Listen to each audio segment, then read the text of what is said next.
Hi everyone, this is Neil Wright, consultant, audiologist and director of earwax. Thank you for joining me in my latest video using the wax scope. And here we have a regular patient who's been attending since 2020. Actually first came in just before COVID actually.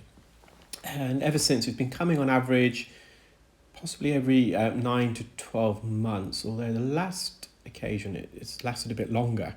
Now, it's this patient's daughter's wedding coming up, I believe, this weekend. So I think they attended last week. They were really struggling to hear, and they were worried if they leave it too late, they may not be able to get an appointment.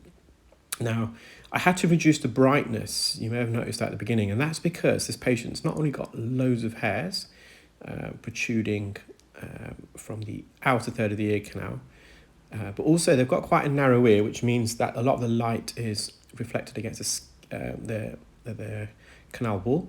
And also this wax plug, it's high in keratin. So keratin is a protein that's found in terms of the skin that lines the ear canal, the outer layer of skin, the epidermis layer. But keratin is also a protein found in our fingernails and hair strands, and it's highly reflective. Now, Western earwax, we'll call it that, which is the most common type of earwax. It's generally about, I think, 60% dead skin, and so dry matter, and 40% sweats and oils. Earwax in the Far East, it's slightly different. It's got a higher keratin content, so it could be 80 or 90% dead skin, and the remainder being oils and sweats that our ears produce. So this patient's got an Eastern type of earwax, if you like. Now, they suffer from chronic eustachian tube dysfunction. So the eustachian tube is a narrow orifice that connects the middle ear cleft, so the cavity behind the eardrum, to the back of the nose, the nasopharynx. And it has two primary functions really. It's the pressure equalizing tube.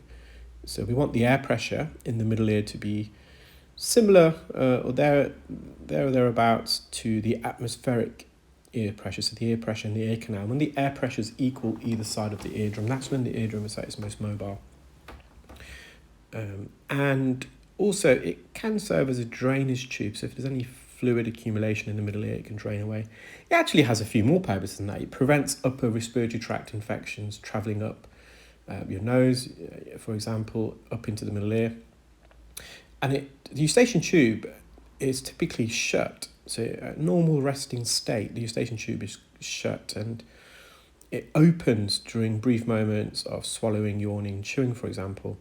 And by being shut, it prevents you from, first of all, hearing your voice 3 times. So in a way, you kind of hear your voice twice as standard. You hear it through air conduction. So your voice, as you speak, it obviously comes out your mouth and it enters your ear canal and it vibrates against the eardrum. But also bone conduction. So when you speak, it vibrates the skull and the ossicles, the 3 bones in the middle ear, and that stimulates the organ of hearing directly. But if your eustachian tube is permanently open, and the condition for that is called patulous eustachian tube, your voice also travels up your nose, and it travels up the eustachian tube, and it hits the underside, so the eardrum from within the middle ear. And that can cause a muffled sensation of your voice, almost like an echo. In addition, it also prevents you from hearing yourself breathe. So patients with eustachian tube, one of the biggest issues for them is that every time they breathe in and out, their eardrum also flexes in and out with their inspiration and expiration.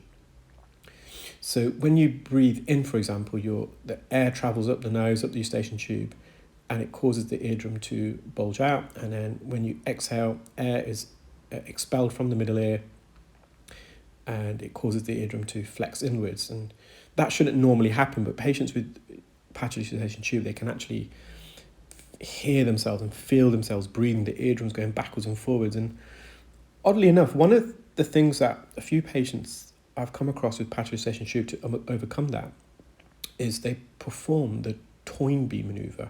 That's when you close your mouth, pinch your nose, and swallow.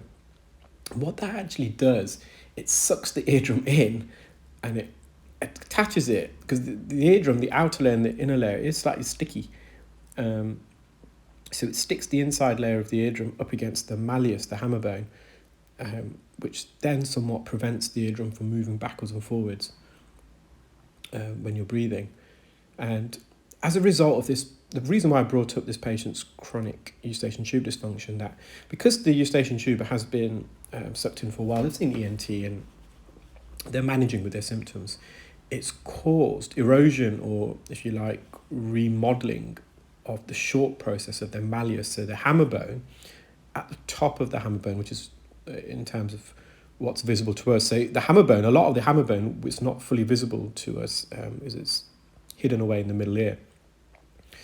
The short process is the top part of the visible portion of the hammer bone. It's almost like a spherical, roundy, bony spur.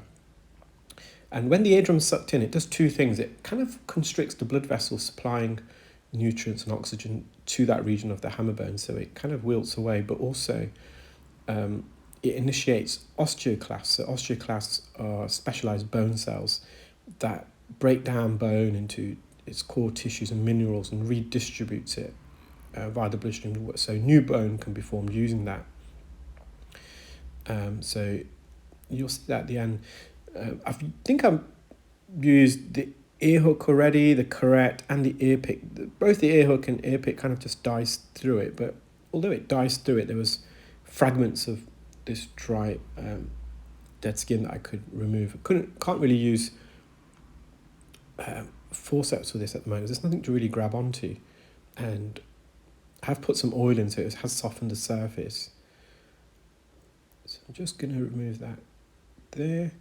This patient in the past has also experienced the caloric effect and also auditory syncope, also known as the vasovagal response.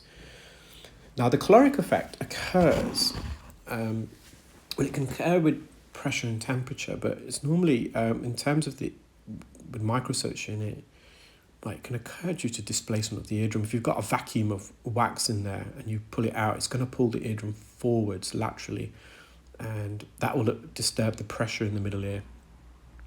And sometimes that can stimulate the vestibular system, the organ of balance, which is 3 semicircular canals connected to the organ of hearing, the cochlea.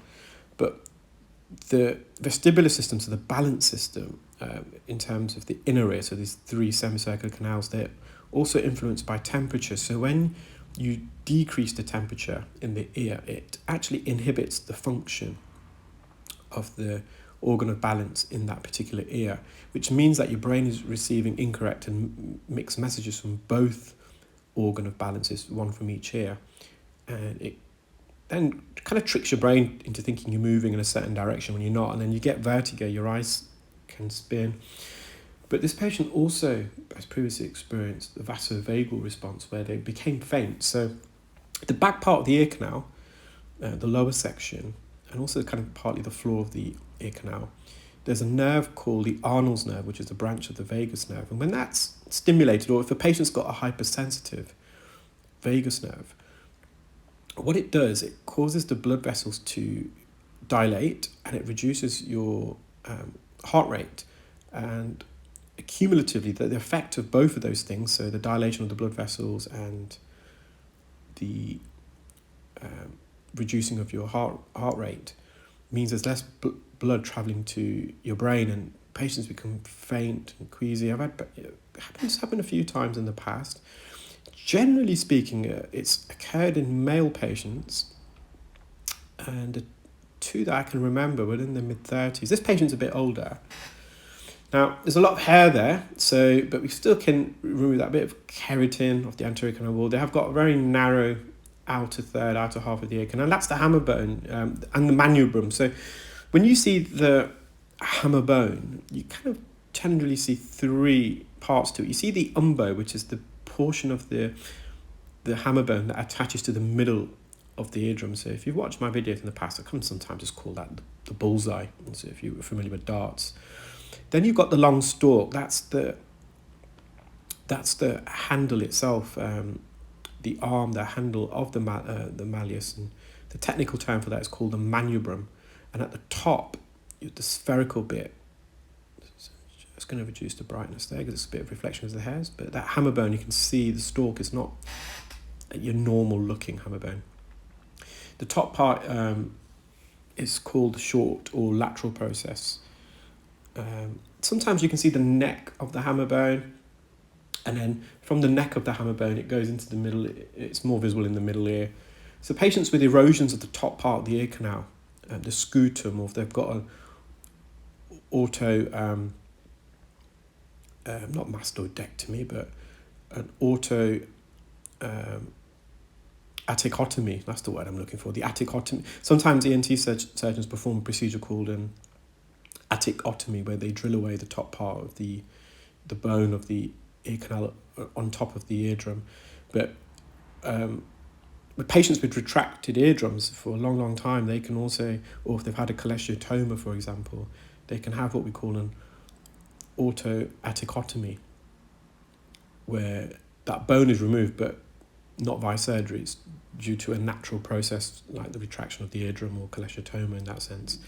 You can sometimes also see the head of the malleus, but typically you can't see the neck and head that well. Well, you can't really see the head of the malleus unless there is a surgery or an attictomy. The right side is a bit more simpler. Just put some oil in. Again, really hairy ears. So even with the specular, it's not pushing them away. Now, with the endoscope, if the wax is quite deep, we can insert the endoscope past these hairs, so you don't always see them. But if the wax is right up against where the hairs are, then even with the endoscope, I mean, sometimes with the endoscope, if the wax is very lateral near the entrance and they've got very hairy ears, it can be a bit more challenging because the endoscope obviously has to go in the ear and the hairs go all around it. But if the hairs are very lateral, so near the entrance, sometimes the wax scope, or if you use a specular, which is the black rim on the outside of the image, it can push those hairs to the side so you don't see them as much. There's a bit of skin there. I'm just going to have a look at the eardrum, I think. So there's no erosion here. That's what the malleus more or less should look like. Now I'm just going to peel away some crusted skin from the base of the ear canal and also anteriorly. So I think I'm using the 17 gauge suction probe here. The skin was quite adherent. I didn't want to peel all of it. It's just a bit to the right there. And also there's some matted wax and skin here.